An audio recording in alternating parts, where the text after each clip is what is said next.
તો રાજકોટમાં વિકાસ કામોનું લોકાર્પણ થયું, જેમાં અરવિંદ મણિયાર હોલ ખાતે આ કાર્યક્રમ યોજાયો હતો, જેમાં કુલ 362 કરોડના વિકાસ કામોનું લોકાર્પણ અને ખાતમુહૂર્ત કરવામાં આવ્યું। રાજકોટ મહાનગરપાલિકાના 171 કરોડના પ્રોજેક્ટ્સ જોવા મળ્યા, જેમાં રાજકોટ અર્બન ડેવલપમેન્ટ ઓથોરિટીના 191 કરોડના વિકાસ કામોની ચર્ચા થઈ। ધારાસભ્ય, મેયર અને ભાજપ પદાધિકારીઓ પણ હાજર રહ્યા। તો પીએમ આવાસ યોજના અને આરોગ્ય કેન્દ્ર માટે પણ વધુ 637 કરોડના કામો આયોજનમાં હોવાનું કહેવાયું છે। ત્યારે બગીચા, ફૂટબોલ ગ્રાઉન્ડ અને ડ્રેનેજ પ્રોજેક્ટ પણ શરૂ થશે। અને શહેરી વિકાસ સત્તા મંડળ એટલે કે રોડા દ્વારા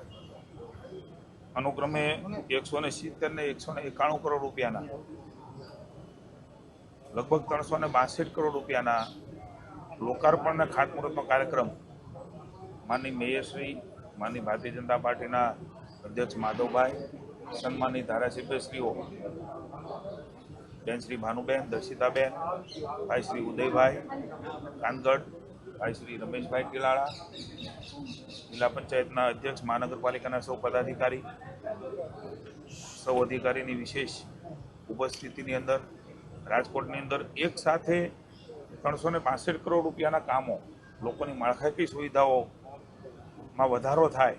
એમના માટે આજે રાજકોટ ખાતે કર્યા છે। માનનીય મોદી સાહેબના નેતૃત્વની અંદર વિકાસની યાત્રાઓ, માળખાકીય સુવિધાઓ આપવાની જે શરૂઆત થઈ, માનનીય ભૂપેન્દ્રભાઈ પટેલના નેતૃત્વની અંદર માનનીય નાયબ મુખ્યમંત્રી હર્ષભાઈના સહયોગથી આ અવિરત યાત્રા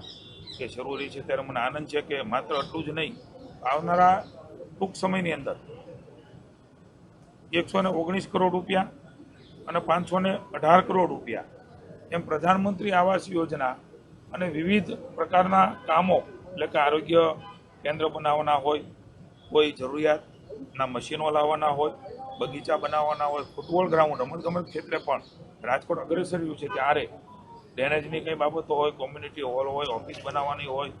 રોડ બનાવવાના હોય, પાણીની લાઈન નાખવાની હોય, આવા અનેકવિધ કામો